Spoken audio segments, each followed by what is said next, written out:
এদেশে মানুষের পালস অনেকে বুঝতে ভুল করেছেন, যারাই ভুল করেছেন তারাই তার মাসুল দিয়েছেন। ওলামা একরামকে দেশের জন্য অবদান রাখবার সবক দেওয়া মানুষগুলো অনেকেই আছেন যারা দেশ প্রেমের জিগির মুখে তোলেন, অথচ দেশকে লুট করে দেশের বাইরে সম্পদ পাচার করে সেখানে নিজের আখের গুছিয়ে শুধুমাত্র এখানে দেশপ্রেমের অভিনয় তারা করে থাকেন। সময় এসেছে ওলামা একরামের সে অবদানকে স্বীকার করবার। সেই ব্রিটিশ বিরোধী আন্দোলন থেকে নিয়ে শুরু করে এই 24শে জুলাই আন্দোলন পর্যন্ত প্রত্যেকটা ক্ষেত্রে মাদ্রাসার ছাত্রদের ওলামা একরামের যে ত্যাগ বরাবরের মতো সেটি অবমূল্যায়িত হয়েছে। কোন সেক্টরে কোন ক্ষেত্রে যথাযোগ্য মূল্যায়ন তো পরের কথা, ন্যূনতম মূল্যায়ন, ন্যূনতম কখনো সেই অবদানের স্বীকৃতি এই সমাজ কখনো দেয়নি। সময় এসেছে সেটির পরিবর্তন করবার, সময় এসেছে সেই অবস্থাকে পরিবর্তন করবার। এক শ্রেণী মানুষ আছে যারা ওলামা একরামের কোনো পজিটিভ কর্মকাণ্ড খুঁজে পায় না, অথচ বাস্তবতা হলো ওলামা একরাম যেখানে বাহির থেকে দানবীরদেরকে দেশে এনে দেশকে সমৃদ্ধ করার চেষ্টা করে, এর বিপরীতে ওলামাদের সমালোচনাকারী যারা আছে তারা অনেকে দেশের সম্পদ দেশের বাহিরে পাচার করে বেগম পাড়ায় তারা বাড়ি ঘর গড়ে তোলে। সে 1824 থেকে 31-এর তিতুমিরের বাঁশের কিল্লার সংগ্রাম, 1919 থেকে 24-এর খেলাফত আন্দোলন, কিংবা তার আগে পরে যে সাম্রাজ্যবাদী শক্তিকে অপসারণ করবার জন্য ওলামা একরামের যে ত্যাগ, দিল্লির বিভিন্ন এলাকার গাছে গাছে যে ওলামাদের লাশ ঝুলেছে, ওলামা একরাম অকাতরে তাদের যে জীবন বিলিয়েছেন এই সাম্রাজ্যবাদীদের থেকে নিজের দেশ এই অঞ্চলকে মুক্ত করবার জন্য, সেই থেকে শুরু হয়েছে আজও পর্যন্ত দেশের প্রত্যন্ত অঞ্চলে ওলামা একরাম যেভাবে নির্লসভাবে নিঃস্বার্থভাবে পরিশ্রম দিয়ে যাচ্ছেন এই সমাজকে নির্মাণ করবার জন্য। দুঃখজনক বাস্তবতা হলেও এই রাষ্ট্র কখনো ওলামা একরামের সেই অবদানকে স্বীকার করে নাই। সমাজ উপস্থিতি, আমাদের এই সমাজে সবচেয়ে বড় অভাব, সবচেয়ে বড় খরা, সবচেয়ে বড় দুর্ভিক্ষ হলো সৎ এবং সৎ মানুষের। আমাদের অনেক পরে স্বাধীনতা অর্জনকারী পৃথিবীর বহু দেশ আমরা খুঁজে পাই, যে দেশ আমাদের চাইতে অর্থনৈতিকভাবে, জ্ঞানে বিজ্ঞানে, তথ্য প্রযুক্তিতে, অবকাঠামোতে, গবেষণাতে, অন্য অনেক সেক্টরে তারা আমাদের চাইতে বহুগুণ এগিয়ে গেছে। যারা পৃথিবীর বিভিন্ন দেশ সফর করেন, ভ্রমণ করেন, তারা ভালো বলতে পারবেন যে আমাদের প্রিয় স্বদেশ, এদেশের মানুষের মধ্যে যে পরিমাণ পরিশ্রম করবার মানসিকতা আছে, আমাদের মিডল ইস্টে বা বিভিন্ন দেশে থাকা প্রবাসী ভাইদের যে অক্লান্ত পরিশ্রম, তাদের যে ঐকান্তিক প্রচেষ্টা, সেগুলো দেখলে দিনের আলো মতো পরিষ্কার হয় যে এদেশের মানুষ পরিশ্রম করে সচ্ছলতা এবং সমৃদ্ধি আনার জন্য চেষ্টা করতে চায়। দুর্ভাগ্যজনক বাস্তবতা, দুর্নীতি, অনিয়ম, অপশাসন এগুলো আমাদেরকে পিছিয়ে রেখেছে। কোনোভাবে আমরা এগুলোকে ওভারকাম করে সামনে এগোতে পারছি না। যার যেখানে যতটুকু ক্ষমতা আছে সে সেখানে ততটুকু অন্যায়, সে ততটুকু দুর্নীতি, সে ততটুকু তার অন্যায় শক্তির ব্যবহার সে করে। এই দুরবস্থা থেকে উত্তরণের জন্য উম্মার এই সংকটকালে নীতি এবং আদর্শবান নাগরিক এবং মানুষ গড়ে তোলবার জন্য দেশের মসজিদের মিম্বর থেকে নিয়ে মাহফিলের মঞ্চ পর্যন্ত নিরলসভাবে ওলামা একরাম কাজ করে যাচ্ছেন। আজ বহু বছর, বহু যুগ ধরে প্রতিটা মাহফিলে, জুমার প্রতিটি মিম্বরে, মিডিয়ায় ওলামা একরামের প্রতিটি কথায়, বক্তব্যে, প্রতিটি লেখনীতে, প্রতিটি প্রচেষ্টায় তারা সব সময় চেষ্টা করেন কিভাবে এদেশের মানুষকে আল্লাহ ভীরু করা যায়, মুত্তাকি করা যায়, পরহেজগার করা যায়, তাদের আকীদাকে বিশুদ্ধ করা যায়, তারা আম্বিয়া আলাইহিস সালামের আদর্শের অনুসারী হতে পারে, তারা কিভাবে সাহাবা একরামের আদর্শের অনুসারী হতে পারে, যেই সাহাবা একরাম আহলুস সুন্নাহ ওয়াল জামাআতের কাছে সৎ সঠিকতার সবচেয়ে বড় মাপকাঠি। নবী সাল্লাল্লাহু আলাইহি সাল্লামের পর কোরআন এবং হাদিসকে বুঝবার জন্য যাদের বুঝ আমাদের জন্য সবচেয়ে বড় মেয়ার এবং মাপকাঠি, সেই সাহাবা একরামের পথে, সুন্দরের পথে, ন্যায়ের পথে, সততার পথে নিষ্ঠার পথে এদেশে মানুষকে আনবার জন্য মাহফিলগুলোতে, মিম্বরগুলোতে, মাদ্রাসাগুলোতে, বিভিন্ন দ্বীনি প্রতিষ্ঠানগুলোতে ওলামায়ে কেরাম কাজ করে চলেছে। ভাইরা আমার, আমাদের দেশে আইন শৃঙ্খলা পরিস্থিতি যতটা স্বাভাবিক আছে, যতটুকুন ভালো আছে, এই ভালো থাকার পেছনে আমাদের আইন শৃঙ্খলা রক্ষাকারী বাহিনী, আমাদের প্রশাসনের দায়িত্বশীল ব্যক্তিবর্গ, তাদের যেমন ভূমিকা আছে, ঠিক তাদের পাশাপাশি প্যারালালি অনেক বড় ভূমিকা পালন করছেন এদেশে ওলামায়ে কেরাম। ওলামায়ে কেরামের বক্তব্য, তাদের ওয়াজ নসিহা শুনে বহু চোর চুরি থেকে তওবা করে, বহু ব্যভিচারী ব্যভিচারের পথ ছেড়ে শুদ্ধতা এবং পবিত্রতার পথে আসে, বহুত হারামখোর হারামের পথ ছেড়ে হালালের পথে আসে, বহু মানুষের অধিকার নষ্টকারী মানুষ মানুষের অধিকার নষ্ট করার পথ থেকে তওবা করে আল্লাহর পথে ফিরে আসে। অজস্র তওবাকারী, অগণিত তওবাকারী গোটা দেশের প্রান্তে প্রান্তে ছড়িয়ে আছে, যারা হয় মিম্বরের আলোচনা থেকে, কিংবা মাহফিলের বক্তব্য থেকে, কিংবা ওলামাদের আলোচনা থেকে, কোনো দ্বীনি মাদ্রাসা থেকে, কোনো আলেমের সোহবত বা সাহচর্য থেকে, কোন আল্লাহ ওয়ালার সান্নিধ্য থেকে তারা হয়তো নিজেকে আত্মশুদ্ধির পথে এনেছেন, সংশোধনের পথে এনেছেন। এরকম হাজার লাখো অবদান আছে। ওলামায়ে কেরামের বক্তব্য শুনে কোনো মানুষ খারাপ পথে গিয়েছে, ভুল পথে গিয়েছে এমন একটি নজির পাওয়া যাবে না। সম্মানিত ভাইরা আমার, ওলামায়ে কেরামের এই যে অবদান, এই অবদান যুগ যুগ ধরে এদেশের মানুষ যদি শুকরিয়া আদায় করে, তাহলে এই অবদানের প্রকৃত স্বীকৃতি এবং তার প্রকৃত কৃতজ্ঞতা আদায় করা সম্ভব হবে না। প্রিয় ভাইরা আমার, স্বার্থপরতার এই সমাজে, স্বার্থান্ধতার এই যুগে ওলামায়ে কেরাম যার যার মতো অত্যন্ত নীরবে নিভৃতে দেশের বিভিন্ন প্রান্তে থেকে তারা মানুষকে হেদায়েতের আলো ছড়িয়ে বেড়ান, তারা মানুষকে সুন্দরের পথে আনেন, তারা মানুষকে শুদ্ধতার পথে আহ্বান করেন। ওলামায়ে কেরামের অনেক বড় একটা অবদানের জায়গা হলো তারা সুশৃঙ্খল নাগরিক গড়বার জন্য বিশাল বড়, বিরাট বড় ভূমিকা পালন করছেন। এদেশের প্রায় 40 থেকে 50 হাজার যে মাদ্রাসা আছে, কওমি আলিয়া মিলিয়ে যে এই বিপুল সংখ্যক মাদ্রাসা আছে, এর মধ্যে 40 থেকে 50 লক্ষ শিক্ষার্থী, এর বেশিরভাগই আবাসিক মাদ্রাসাগুলোতে তারা বেড়ে ওঠেন। মাদ্রাসার চৌহদ দিতে এক একটা মাদ্রাসাতে কোনো কোনো জায়গায় 1000, 1500, 2000, 2500, 3000 অথবা কম বেশি শিক্ষার্থী যে আছে, এই শিক্ষা প্রতিষ্ঠানগুলোতে সাধারণত সচরাচর পরিবেশ যতটা সুন্দর থাকে, পরিচ্ছন্ন থাকে, অন্য সাধারণ যে সমস্ত আবাসিক প্রতিষ্ঠান আছে বা আবাসিক ভবন আছে, যেখানে মানুষ বসবাস করে, যেখানে বিভিন্ন বয়সী মানুষরা থাকে, আমরা যদি পরিবেশের যে কম্পেয়ার বা তুলনা সেটা যদি আমরা করি, তাহলে দেখব দ্বীনি মাদ্রাসাগুলোর পরিবেশ অত্যন্ত পরিচ্ছন্ন থাকে, অত্যন্ত সুন্দর থাকে। শিক্ষার্থীরা নিজ উদ্যোগেই এটা করে থাকেন। বাংলাদেশে 5% মাদ্রাসারও সকল ওয়াশরুম, সকল অজুখানা, সকল জায়গা এবং আঙিনা এগুলো পরিচ্ছন্ন করবার জন্য আলাদা পরিচ্ছন্নতা কর্মী সেভাবে থাকে না, বরং শিক্ষার্থীরা স্বেচ্ছাসেবার মাধ্যমে, তালেবে ইলমরা ভলেন্টারি ওয়ার্কের মাধ্যমে তাদের পরিবেশকে তারা সুন্দর করে, তাদের এনভায়রনমেন্টকে তারা সুন্দর করে। ভাইরা আমার, এত শত মাদ্রাসা, এত লক্ষ লক্ষ ছাত্র, অথচ এই সমস্ত মাদ্রাসাগুলোতে আজও পর্যন্ত কোনো নিজেদের মধ্যে দাঙ্গা হাঙ্গামা লেগে অনেক মানুষ মারা গেছে, বহু মানুষ হতাহত হয়েছে, এরকম একটি ঘটনা আজও পর্যন্ত দেখা যায় না। যেখানে তরুণদের বসবাস, যাদের শরীরে টকবগে রক্ত প্রবাহমান, তাদেরকে কোরআন এবং হাদিসের মাধ্যমে, কোরআন এবং হাদিসের যে অনুপ্রেরণা, ইন্সপিরেশন আছে, তার মাধ্যমে এদেশে ওলামায়ে কেরাম তাদেরকে যোগ্য, সুশৃঙ্খল নাগরিক, শান্তিকামী মানুষ হিসেবে গড়ে তুলছে। যার কারণে আমাদের থানাগুলোতে যত অপরাধমূলক মামলা হয়ে থাকে, এর হয়তো 5% মামলাও এদেশে ওলামায়ে কেরাম, দিনদার মানুষদের নামে সচরাচর হয় না, কেউ দেখাতে পারবে না।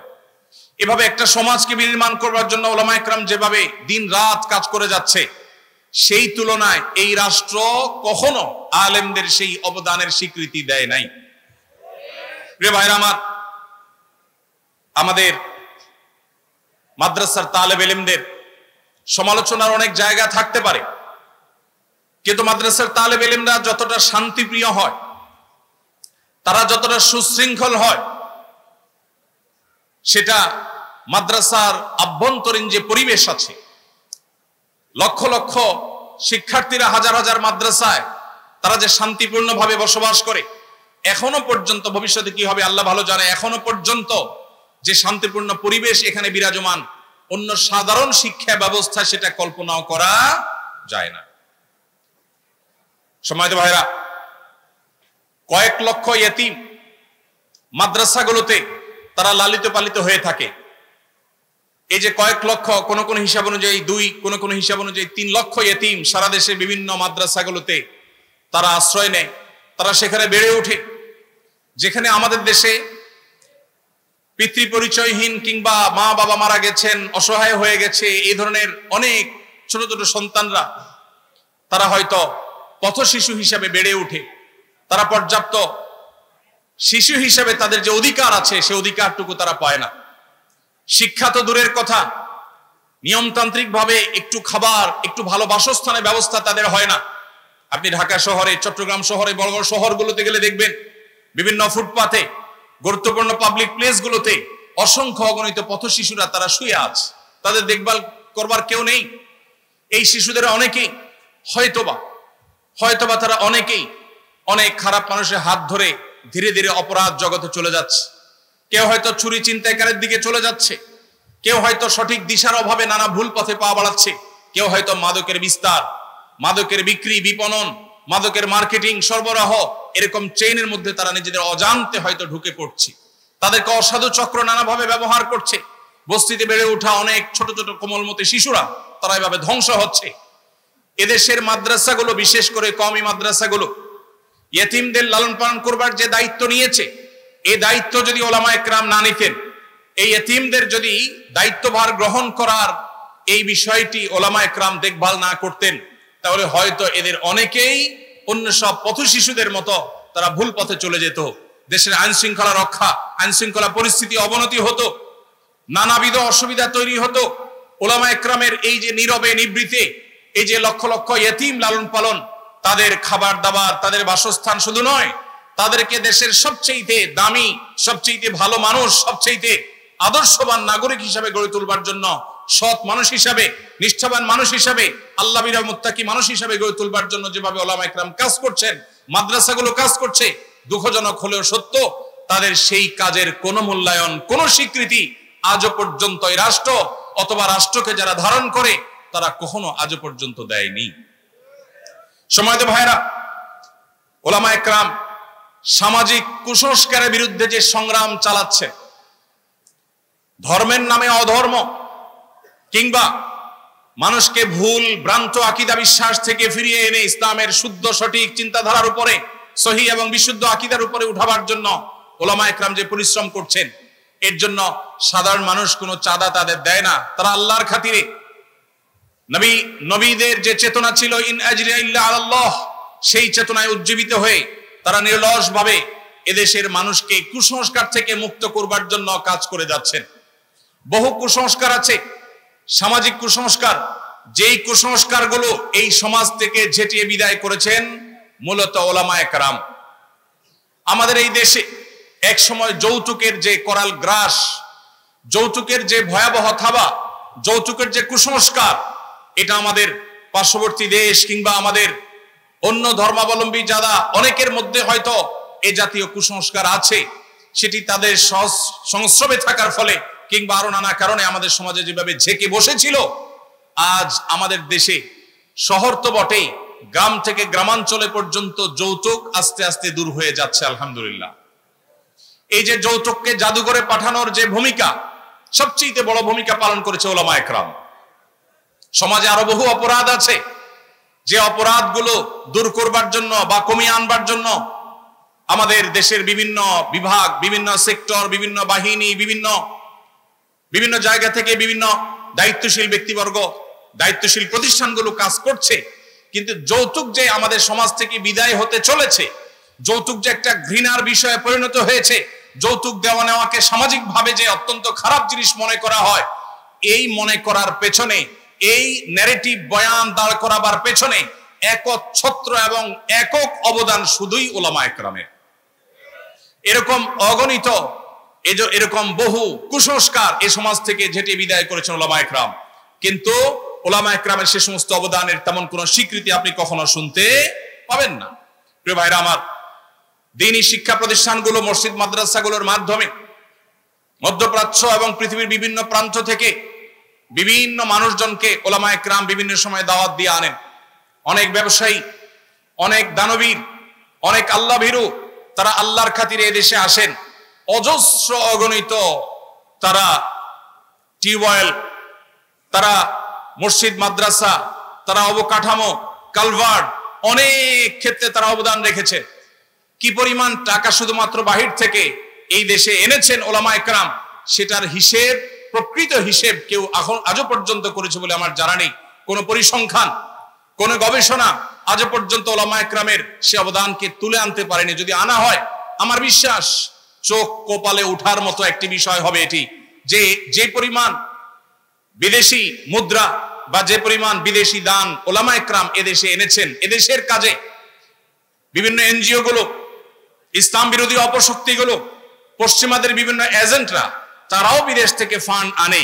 কিন্তু সে ফান্ড, সে সমস্ত তহবিল এদেশে মানুষের চিন্তা, চেতনা, বিশ্বাস, ঈমান, শিক্ষা, সংস্কৃতি, কৃষ্টি, কালচার, এগুলার বিরুদ্ধে পশ্চিমা সংস্কৃতিকে আরোপ করবার জন্য, চাপিয়ে দেওয়ার জন্য, প্রতিষ্ঠিত করবার জন্য সে সমস্ত তহবিল তারা এনে থাকে, ব্যবহার করে থাকে। কিন্তু ওলামায়ে কেরাম যে সমস্ত তহবিল আনেন, সেগুলো এনে তারা এদেশে ইয়েতিমদের লালন পালন করেন, মসজিদ মাদ্রাসা গড়ে তোলেন, সেখান থেকে সৎ যোগ্য নাগরিক গড়ে তোলার চেষ্টা করেন। আমাদের এই দেশকে যদি সমৃদ্ধ করতে হয়, এ দেশকে যদি সচ্ছল করতে হয়, এ দেশকে যদি বিশ্বের দরবারে মাথা উঁচু করে দাঁড় করাতে হয়, তাহলে শুধুমাত্র যোগ্যতা যথেষ্ট নয়। একদিকে তাদের যোগ্যতা যেমন লাগবে, অপরদিকে নাগরিকদেরকে সৎ মানুষ হিসেবে গড়ে তুলতে হবে। যতদিন অসততা, দুর্নীতি, অপশাসন এবং অনিয়ম এগুলোকে আমরা জাদুঘরে পাঠাতে না পারবো, যতদিন মানুষগুলোকে প্রকৃত মানুষ হিসেবে আমরা পরিণত করতে না পারবো, মুসলমানদেরকে সত্যিকারের মুসলমান বানাতে না পারবো, যতদিন আল্লাহ ভীরু মানুষ হিসেবে গড়ে তুলতে না পারবো, ওলামায়ে কেরামের ওয়াজ ও নসিহতের মাধ্যমে, তাদের সমাজ সংস্কারের মাধ্যমে, তাদের তাজদীদি কর্মকাণ্ডের মাধ্যমে, তাদের নানামুখী কর্মসূচির মাধ্যমে তারা যতদিন পর্যন্ত মানুষকে সৎ হিসাবে গড়ে তুলতে না পারবেন, ততদিন পর্যন্ত এই দেশ কখনো সমৃদ্ধ হবে না। প্রিয় ভাইরা আমার, এই জন্য ওলামায়ে কেরামের এই সমস্ত অবদানকে স্বীকার করতে হবে। আমরা সেগুলোকে শ্রদ্ধা ভরে স্বীকৃতি দিতে হবে, কৃতজ্ঞতা জানাতে হবে। তাদের অবদান, তাদের যে সমস্ত কর্মকাণ্ড, পজিটিভ এবং ইতিবাচক যে সমস্ত ভূমিকা এই সমাজের জন্য, এই মাটির জন্য, এই দেশের জন্য, সেটা বলে শেষ করা যাবে না।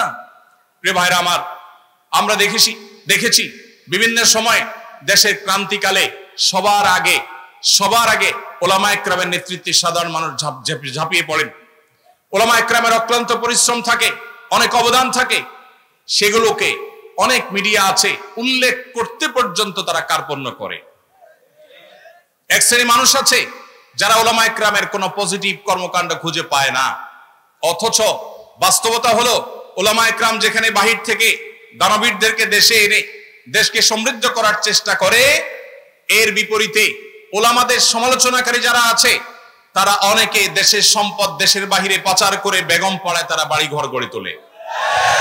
প্রিয় ভাইরা আমার, ওলামায়ে কেরামকে দেশের জন্য অবদান রাখবার সবক দেওয়া মানুষগুলো অনেকেই আছেন যারা দেশ প্রেমের জিগির মুখে তোলেন, অথচ দেশকে লুট করে দেশের বাইরে সম্পদ পাচার করে সেখানে নিজের আখের গুছিয়ে শুধুমাত্র এখানে দেশপ্রেমের অভিনয় তারা করে থাকেন। সময় এসেছে ওলামায়ে কেরামের সে অবদানকে স্বীকার করবার। সেই ব্রিটিশ বিরোধী আন্দোলন থেকে নিয়ে শুরু করে এই 24শে জুলাই আন্দোলন পর্যন্ত প্রত্যেকটা ক্ষেত্রে মাদ্রাসার ছাত্রদের ওলামায়ে কেরামের যে ত্যাগ বরাবরের মতো সেটি অবমূল্যায়িত হয়েছে। কোন সেক্টরে, কোন ক্ষেত্রে যথাযোগ্য মূল্যায়ন তো পরের কথা, ন্যূনতম মূল্যায়ন, ন্যূনতম কখনো সেই অবদানের স্বীকৃতি এই সমাজ কখনো দেয়নি। সময় এসেছে সেটির পরিবর্তন করবার, সময় এসেছে সেই অবস্থাকে পরিবর্তন করবার। আমরা আরশের মালিকের কাছে দোয়া করি, আল্লাহ রাব্বুল আলামিন এদেশের ওলামায়ে কেরামের যে অবদান আছে সেগুলোকে স্বীকৃতি দেওয়ার তৌফিক আমাদেরকে দান করুন। ওলামায়ে কেরামের যে অবদান আছে সেগুলোকে স্বীকার করবার, কৃতজ্ঞতা আদায় করবার তৌফিক আল্লাহ তাআলা আমাদেরকে দান করুন। মাল্লাম ইয়াশকুরিন নাস লাম ইয়াশকুরিল্লাহ। ওলামাদের অবদানের স্বীকৃতি যদি আপনি না দেন, কৃতজ্ঞতা যদি আপনি আদায় না করেন, তাহলে সেক্ষেত্রে আপনি কখনো প্রকৃত অর্থে আল্লাহর শুকরগুজার বান্দা হতে পারবেন না। মোহতারাম হাজরিন, ওলামা একরাম তাদের মাধ্যমে রাষ্ট্র চাইলে এই রাষ্ট্রের চেহারা বদলে দিতে পারে। এ রাষ্ট্রের চেহারা বদলে দিতে পারে। 3.5 থেকে 4 লক্ষ মসজিদ দেশে আছে। 3.5 থেকে 4 লক্ষ মসজিদ দেশে আছে। এই মসজিদগুলোতে জুমার দিন দুপুর 12:30 থেকে 1:30 পর্যন্ত যে পরিমাণ মানুষ উপস্থিত থাকে, আমরা যদি 4 লক্ষ মসজিদ ধরি এবং এক একটা মসজিদে যদি গড়ে 300 মানুষ উপস্থিত থাকে, এটা আমরা ধরি জুমার নামাজে ঠিক খুতবার চলাকালীন সময়ে, তাহলে দেখা যায় সারা দেশে কয়েক কোটি মানুষ মসজিদে ইমাম সাহেবদের কথা, খতিব সাহেবদের বক্তব্য শুনবার জন্য হাজির হয়েছে। স্বপ্রণোদিত ভাবে সমস্ত মিডিয়া একযোগে পিক টাইমে যে পরিমাণ দর্শক পায়, সেই দর্শকের সংখ্যার চাইতে বহুগুণ বেশি হবে এই সংখ্যা, যেটা ওলামা একরামের কথা শুনবার জন্য মানুষ সপ্তাহের সবচাইতে সেরা টাইমটা, সবচাইতে ফ্রেশ টাইমটা জুমার দিনে ভালো করে একটা ঘুম দিয়ে ফ্রেশ মোডে সবচেয়ে ভালোভাবে একটা গোসল দিয়ে উত্তম পোশাক পরিধান করে সুগন্ধি মাখিয়ে সবচাইতে ফ্রেশ মোডে ওলামা একরামের সামনে এসে বসে থাকে মানুষ কথা শুনবার জন্য। এই মসজিদগুলো, এগুলোকে যদি রাষ্ট্র ওন করত, এগুলোকে রাষ্ট্র যদি নিজের বলে গ্রহণ করত এবং পৃষ্ঠপোষকতা দিত, সঠিক ব্যবহার করবার চেষ্টা করত, তাহলে এই জাতিকে সঠিক মেসেজ দেওয়ার জন্য, যথাযথ বার্তা পৌঁছাবার জন্য, সংশোধন করবার জন্য, বহুবিধ সামাজিক কার্যক্রম পরিচালনা করবার জন্য এই মসজিদগুলো সবচাইতে বড় ভূমিকা রাখতে পারত। অথচ দুর্ভাগ্য, ইমাম সাহেব, খতিব সাহেবরা, মুয়াজ্জিন সাহেবরা, মসজিদগুলো সবচাইতে অবহেলিত এই দেশে। প্রিয় ভাইরা আমার, এই দেশে যে সমস্ত প্রাকৃতিক দুর্যোগ হয়ে থাকে, আমরা আমাদের আসুন্নাহ ফাউন্ডেশনের বিভিন্ন কার্যক্রম পরিচালনা করবার মধ্য দিয়ে আমাদের যে অভিজ্ঞতাটুকু হয়েছে, তার আলোকে আমরা বলতে পারি সবচাইতে বেশি দুর্যোগে মোকাবেলায় মসজিদগুলো আমাদের সবচাইতে বেশি সহায়ক ভূমিকায় আসে। কারণ মসজিদগুলোতে ইমাম খতিব সাহেবরা এলাকা মানুষকে অনুপ্রাণিত করে অন্যের কষ্ট দূর করবার জন্য তাদেরকে বের করে দেয়, মানুষকে উৎসাহিত করে, মানুষকে তার সর্বস্ব ত্যাগ করবার জন্য শিক্ষা দিয়ে থাকে। এটা মসজিদগুলো থেকে হয়। অতএব যদি সারা দেশের মসজিদের ইমাম সাহেবদেরকে যদি রাষ্ট্র ওন করত, তাহলে দেখা যেত অনেক দুর্যোগ আছে, অনেক ঝড়, জলোচ্ছ্বাস, বন্যা, বিভিন্ন রকমের দুর্যোগ আছে, যেই দুর্যোগগুলো মোকাবেলা করতে মসজিদগুলো নেতৃত্ব দিতে পারত, সমাজের চেহারা বদলাতে পারত। আমরা পরিবেশ দূষণের শিকার। আমাদের কর্মকাণ্ডের কারণে, নানা ভুল পদক্ষেপের কারণে আজ আমরা পরিবেশ দূষণের শিকার। আপনারা দেখেছেন বিভিন্ন সময় পরিবেশ সেক্টরে যে পরিমাণ বাজেট আছে, সেখানে হরিলুট সবচেয়ে বেশি হচ্ছে। অথচ শুধুমাত্র মসজিদের ইমাম খতিবদেরকে যদি রাষ্ট্র যদি তাদেরকে পরিবেশ সুরক্ষা করবার জন্য যথাযথভাবে তাদেরকে যদি ব্যবহার করত, তাহলে দেখা যেত পরিবেশ সুরক্ষার ক্ষেত্রে ওলামা একরাম সবচেয়ে বেশি অবদান রাখতে পেরেছেন। ভাইরা আমার, এইভাবে মসজিদ মাদ্রাসাগুলোকে, ওলামা একরামকে যদি রাষ্ট্র অন করত, তাহলে সেক্ষেত্রে দিন শেষে রাষ্ট্র বেনিফিটেড হতো, উপকৃত হতো, কিন্তু সেটা হয়নি। সময় এসেছে সেটিকে পরিবর্তন করবার, সেটি আমাদের করতে হবে ইনশাআল্লাহ। আল্লাহ আমাদের সবাইকে সেই তৌফিক দান করুন। ওলামা একরামের মাধ্যমে আমাদের ভঙ্গুর যে পরিবার ব্যবস্থা আছে, সেটাকে আবারও শক্ত ভিতের উপর দাঁড় করানো সম্ভব। ঘরে ঘরে যে পরিমাণ বিচ্ছেদ, তালাক, দাম্পত্য কলহ, অশান্তি বিরাজ করছে বিভিন্ন জায়গায়, দেশে, শহরে, গ্রামে, বিভিন্ন জায়গাতে, ওলামা একরাম সবসময় চেষ্টা করেন দাম্পত্য সম্পর্কগুলোকে কিভাবে ভালো করা যায়, কিভাবে ঠুনকো সম্পর্ককে শক্ত করা যায়, কিভাবে পরিবার ব্যবস্থাকে শক্ত করা যায়।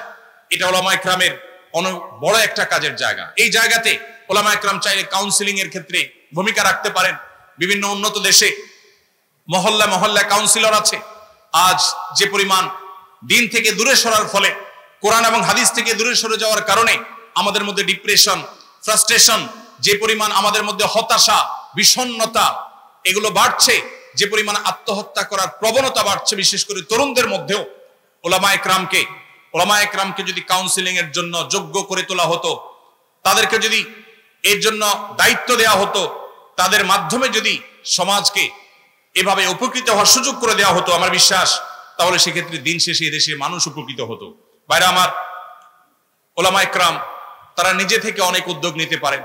এখানে যে সমস্ত তালেবুল ইলম ভাইরা আছেন, আমার আপনাদের উদ্দেশ্যে বলতে চাই, এই সমাজের সাধারণ মানুষ অত্যন্ত ধর্মভীরু, অত্যন্ত দিন প্রেমিক। এদেশে মানুষের পালস অনেকে বুঝতে ভুল করেছেন, যারাই ভুল করেছেন তারাই তার মাসুল দিয়েছেন। এদেশের প্রত্যেকটা মানুষ ধর্মপ্রাণ। অতএব এদেশের মানুষের মধ্যে যে পরিমাণ হেদায়েতের জন্য চাওয়া আছে, তাদের যে প্রত্যাশা আছে, আকাঙ্ক্ষা আছে, পিপাসা আছে, সেটি মিটাবার জন্য সেরকম উপযুক্ত দায়ী, সেরকম উপযুক্ত আলেমের আজ বড় অভাব। আপনাদেরকে সে অভাব পূরণ করতে হবে।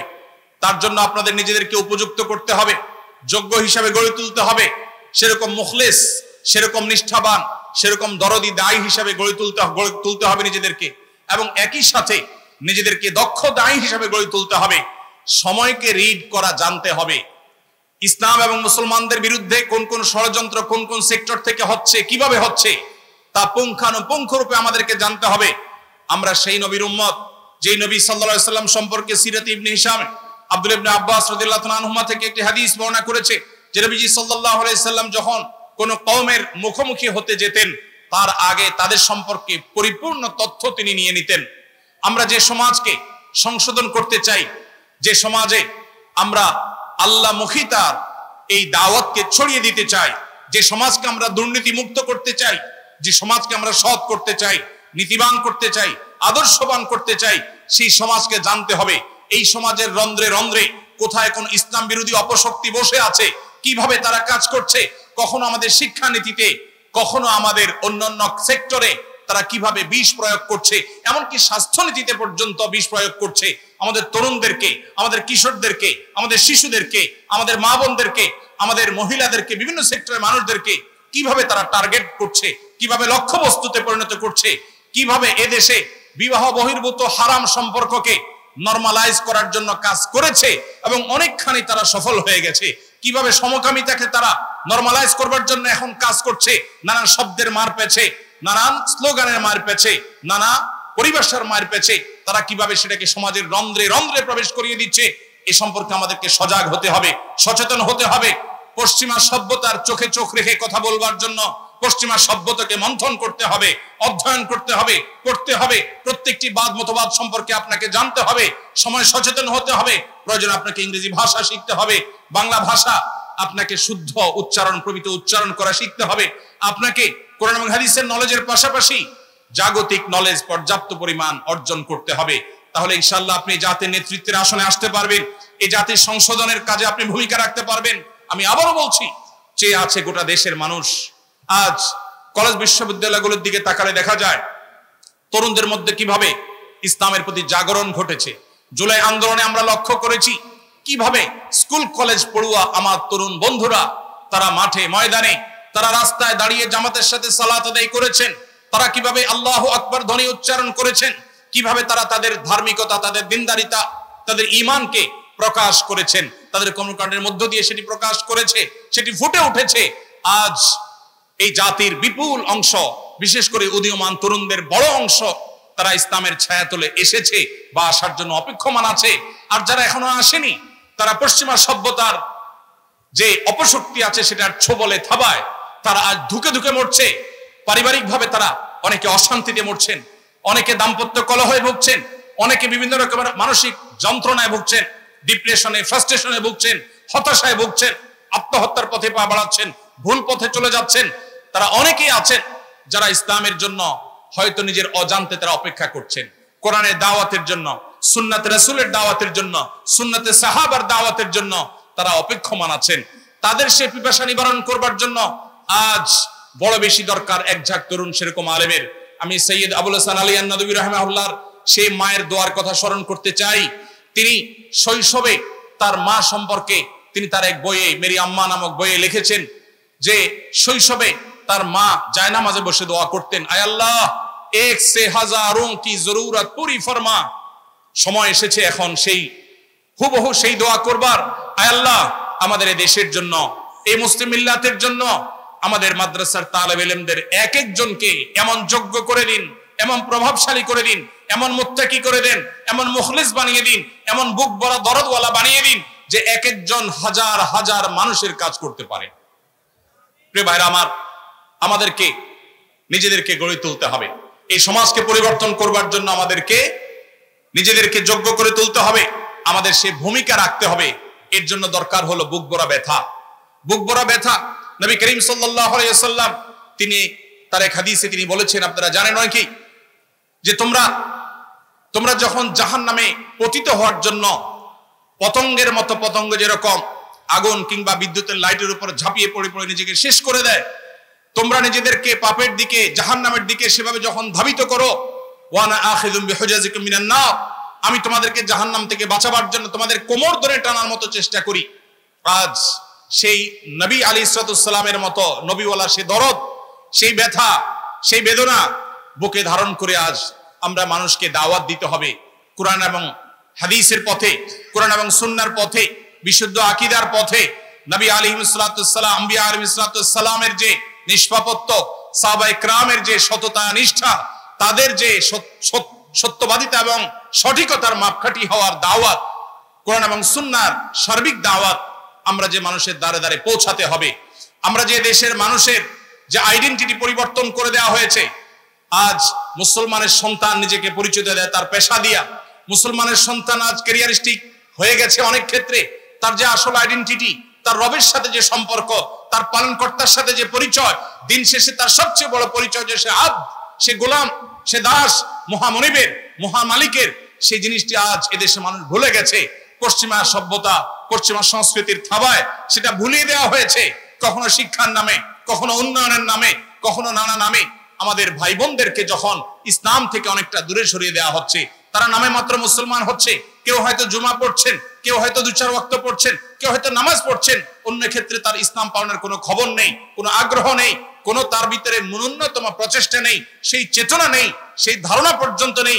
সে মানুষগুলোকে পরিপূর্ণ ইসলামের পথে আনার কাজ আমাদেরকে করতে হবে এবং তার জন্য নিজেকে উপযোগী করতে হবে এবং নিজের মধ্যে সেই দরদ, সেই যোগ্যতা, সেই বহুমুখী প্রতিভা, সময়কে জানার মতো যোগ্যতা, সমসাময়িক জ্ঞান যতটুকু না জানলে নয় সেটা আমাদেরকে অর্জন করতে হবে।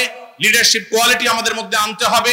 লিডারশিপ কোয়ালিটি না আনলে আমরা শুধুই কোরআন এবং হাদিসের কথা মানুষকে শুধু বলবো, কিন্তু আমরা সমাজের নেতৃত্বের আসনে আসতে পারবো না। কোরআন হাদিসের মধ্যে লিডারশিপ আছে, সেটাকেই শুধুমাত্র আলাদা করে আমাদেরকে ধারণ করতে হবে, শিখতে হবে, অর্জন করতে হবে। আরশে আজিমের মালিকের কাছে দোয়া করি, আল্লাহ রাব্বুল আলামিন আমাদের তালেব ইলমদেরকে, আমাদের উলামায়ে কেরামকে এই সমাজকে পরিবর্তনকারী হিসাবে পরিবর্তন করবার জন্য যত যোগ্যতা প্রয়োজন, যত নিষ্ঠা প্রয়োজন, যত ইখলাসের প্রয়োজন, যত দরদের প্রয়োজন, আল্লাহ রাব্বুল আলামিন আমাদের সবাইকে সেই দরদ, সেই ইখলাস, সেই নিষ্ঠা, সেই যোগ্যতা দান করুন। এই মাটিকে আল্লাহ তাআলা দ্বীনের জন্য, ঈমানের জন্য, কোরআনের জন্য, সুন্নাহর জন্য আল্লাহ তাআলা কবুল এবং মঞ্জুর করুন। বাবুনগর মাদ্রাসা এটা বাংলাদেশের অন্য সাধারণ 10টি মাদ্রাসার মতো একটি মাদ্রাসা নয়। এটা বিশাল বড় এক বিপ্লবের সূতিকাগার। এখান থেকে বহু বিপ্লবের সূচনা, এখান থেকে জাতির ঈমান আমলের প্রহরা যেভাবে হয়ে থাকে সেটা খুবই বিরল একটি ব্যাপার। আল্লাহ রাব্বুল আলামিনের কাছে দোয়া করি, আল্লাহ রাব্বুল আলামিন আমাদেরকে সেই চেতনা, সেই ঈমানি দায়িত্ব আমাদেরকে আমরণ পালন করবার তৌফিক দান করুন। দ্বীনি প্রতিষ্ঠানগুলো, উলামায়ে কেরামের যে অবদান, সেটাকে এই সমাজ, এই জাতিকে আল্লাহ তাআলা পরিপূর্ণভাবে স্বীকৃতি দেওয়ার, কৃতজ্ঞতা আদায় করার, উলামায়ে কেরাম তাদের সবটুকুন দেওয়ার সুযোগ যেন লাভ করেন, সেই তৌফিক আমাদের সবাইকে আল্লাহ তাআলা দান করুন। আল্লাহ রাব্বুল আলামিন গোটা দুনিয়ার মাজলুম যে মানবতা আছে, মুসলিম মা বোনরা, আমাদের ভাই বোনেরা, আমাদের যে যে প্রান্তে আজ মাজলুম আছে, আরশে আজিমের মালিকের কাছে ফরিয়াদ করি, আল্লাহ রাব্বুল আলামিন তাদের সবাইকে আল্লাহ রাব্বুল আলামিন তার গায়বী নুসরত দান করুন, যেভাবে আসহাবে বদরকে আল্লাহ তাআলা করেছে। আল্লাহ রাব্বুল আলামিনের কাছে কায়মনা বাক্যে দোয়া করি, আল্লাহ তাআলা এই মাহফিলকে, এই জলসাকে কবুল এবং মঞ্জুর করুন। আমাদেরকে কোরআন এবং সুন্নাহর অনুসারী হওয়ার তৌফিক দান করুন। আল্লাহ রাসূল সাল্লাল্লাহু আলাইহি ওয়াসাল্লাম, সাহাবায়ে কেরামের অনুসারী হওয়ার তৌফিক দান করুন। আমাদের সবাইকে ইত্তেবায়ে সুন্নাহ, সুন্নাতে রাসূল এবং সুন্নাতে সাহাবার পরিপূর্ণ ইত্তেবা এবং অনুকরণ করার তৌফিক দান করুন। আমি আবারও শুকরিয়া জানাচ্ছি আমাদের সম্মানিত মুরব্বিয়ানে আযমের প্রতি, যারা আমাকে কিছু কথা বলবার সুযোগ করে দিয়েছেন, যাদের বদান্যতার কারণে, তাদের হোসনে জনের কারণে আমি হয়তো কিছু কথা বলবার সুযোগ পেয়েছি। ইন আসাবতু ফামিনাল্লাহ, যদি আমি সঠিক কিছু বলে থাকি সেটি আল্লাহর তরফ থেকে, ওয়া ইন আখতাতু ফামিন্নী ওয়া মিনাশ শাইতান, যদি ভুল কিছু করে থাকি বলে থাকি সেটি শয়তান বা আমার তরফ থেকে।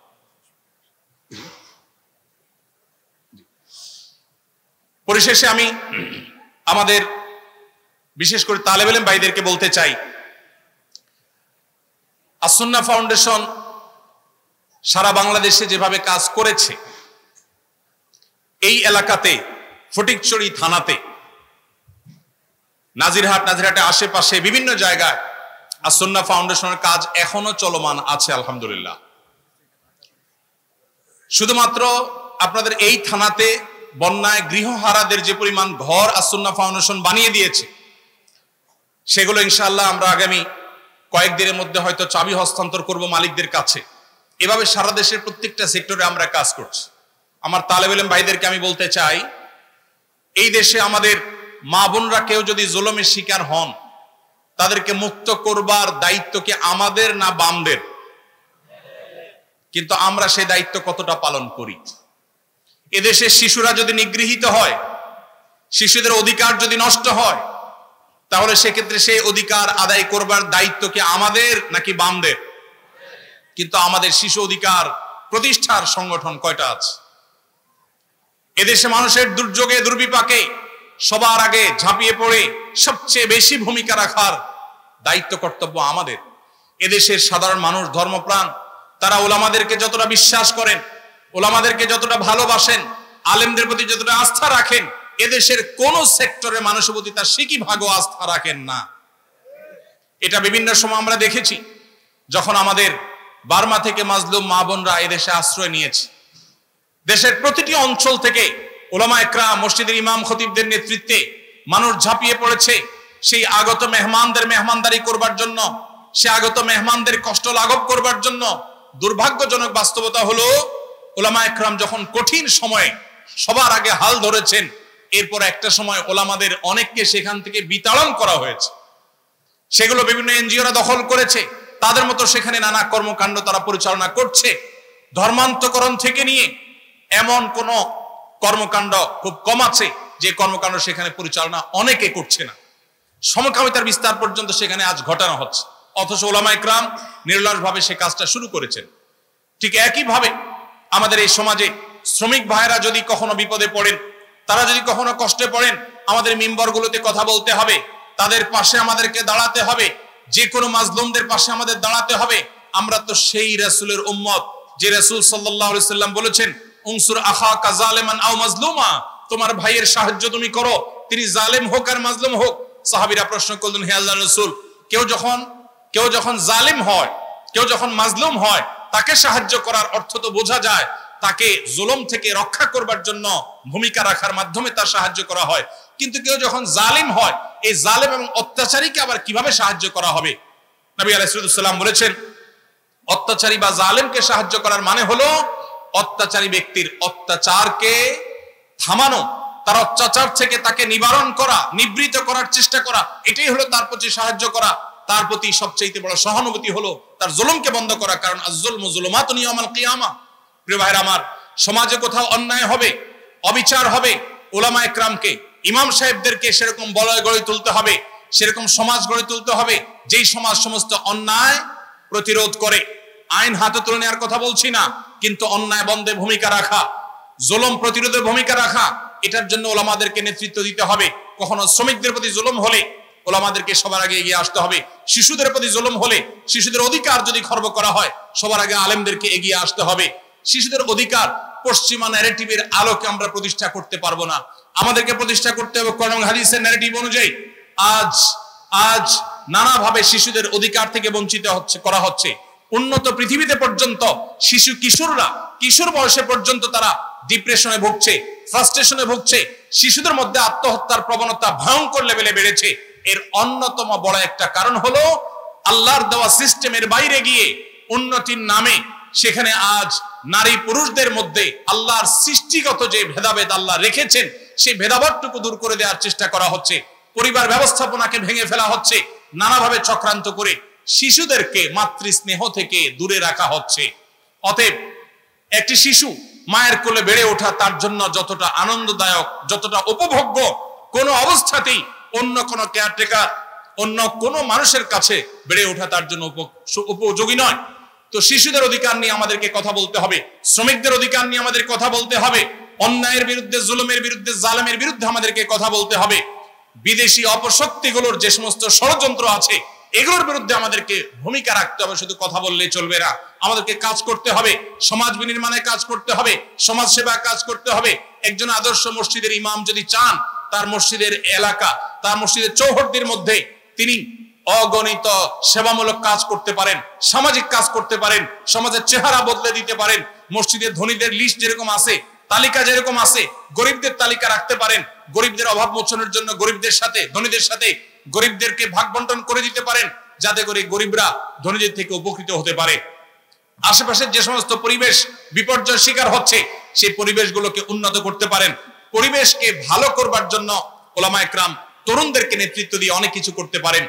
আমরা বহু আলেমদেরকে দেখেছি দেশে, আলহামদুলিল্লাহ, অনেক ওলামায়ে কেরাম তারা বিভিন্ন ক্ষেত্রে বিভিন্ন জায়গায় মসজিদে শুধুমাত্র মিম্বর থেকে নেতৃত্ব দিয়ে যুবক এবং তরুণদেরকে নিয়ে এলাকার চেহারা তারা পরিবর্তন করেছে। আমরা আজ সে কাজ করবার সময় এসেছে, সে কাজ আমাদেরকে করতে হবে। আমরা দোয়া করি আল্লাহ রাব্বুল আলামিন আমাদেরকে সেরকম বহুমুখী যোগ্যতা অর্জন করবার তৌফিক দান করুন। আপনারা যারা তরুণরা আছেন, বিশেষ করে তালেবুল ইলমরা আছেন, যারা অনেকে হয়তো একটি সুপ্ত প্রশ্ন আপনাদের মনে আছে, কিভাবে আমরা আস-সুন্নাহ ফাউন্ডেশনের মতো দাতব্য প্রতিষ্ঠান গড়ে তুলতে পারি। আমি আপনাদেরকে বলতে চাই, এ ধরনের প্রতিষ্ঠান করবার জন্য আমরা মনে করি সবচেয়ে বেশি প্রয়োজন টাকার, অথচ এটা হলো আমাদের সবচেয়ে বড় ভুল। আমাদের সবচেয়ে বেশি প্রয়োজন হলো ঐকান্তিক প্রচেষ্টার এবং সিরিয়াসনেসের। আমরা যদি সেটা যথাযথভাবে করতে পারি, ইখলাস এবং নিষ্ঠার সাথে, যেই কাজ করতে টাকা লাগবে না সেই সেবার কাজটা আপনি শুরু করে দেন। এলাকায় একটা রাস্তা ভাঙা আছে, কয়েকজন যুবককে নিয়ে আপনি সেই রাস্তাটা মেরামত করার কাজে লেগে যান। এলাকার কোথাও ময়লা পড়ে আছে, সেই ময়লা যথাস্থানে নিয়ে ফেলে মাটিতে পুঁতে কিংবা আগুনে পুড়িয়ে এলাকাটাকে আপনি পরিবেশকে দূষণ মুক্ত করেন। এটার জন্য আপনার টাকার প্রয়োজন হবে না। বহু মানুষ হয়তো কষ্টে আছে, একটু শারীরিক পরিশ্রম দিয়ে তার কষ্ট আপনি দূর করতে পারেন, এটার জন্য টাকার প্রয়োজন হবে না। অনেক তরুণরা আছে আস-সুন্নাহ ফাউন্ডেশন বিভিন্ন প্রজেক্ট থেকে তাদেরকে সুবিধা পাওয়ার জন্য অনলাইনে ফর্ম পূরণ করে দেন, ফাউন্ডেশনের সাথে কানেক্টেড করে দেন, এর মাধ্যমে আপনি সেবামূলক কাজ করতে পারেন। এরকম আরো বহু প্রতিষ্ঠান আছে, সেগুলোর মাধ্যমে আপনি করতে পারেন। অতএব আমি আমার তরুণ বন্ধুদেরকে, বিশেষ করে তালেব ইলমদেরকে বলতে চাই, সমাজ সেবামূলক কাজ অথবা যে কোনো কাজ করবার জন্য টাকা এটা কখনো ফ্যাক্টর নয়। আজ আস-সুন্নাহ ফাউন্ডেশন হয়তো অনেক ব্যাপকভাবে কাজ করছে, একটা সময় আমরা তেমন কোনো টাকা পয়সা ছাড়া মাসে মাত্র ৮,০০০ টাকা খরচ করে আমরা আমাদের কর্মকাণ্ড পরিচালনা করেছি। তারও আগে কোনো টাকা পয়সা ছাড়াই আমরা দীর্ঘদিন পর্যন্ত কাজ করেছি। অতএব দরকার ঐকান্তিক প্রচেষ্টা, দরকার আলেম হিসাবে নবী রাসূলদের মতো সমাজকে সার্বিক নেতৃত্ব দেওয়ার যোগ্যতা, দরকার সে দরদ, দরকার সে বহুমুখিতা, প্রতিভা এবং ইখলাস। আল্লাহ রাব্বুল আলামিন আমাদেরকে এই সমাজের মানুষের দ্বীনি চাহিদা, দ্বীনি আকাঙ্ক্ষা, দ্বীনি পিপাসা মেটাবার জন্য উপযুক্ততা, যেরকম যোগ্যতা, সেরকম কোয়ালিটি এবং ক্যাপাবিলিটি আল্লাহ রাব্বুল আলামিন আমাদের সবাইকে অর্জন করার তৌফিক দান করুন। জাযাকুমুল্লাহু খায়রা।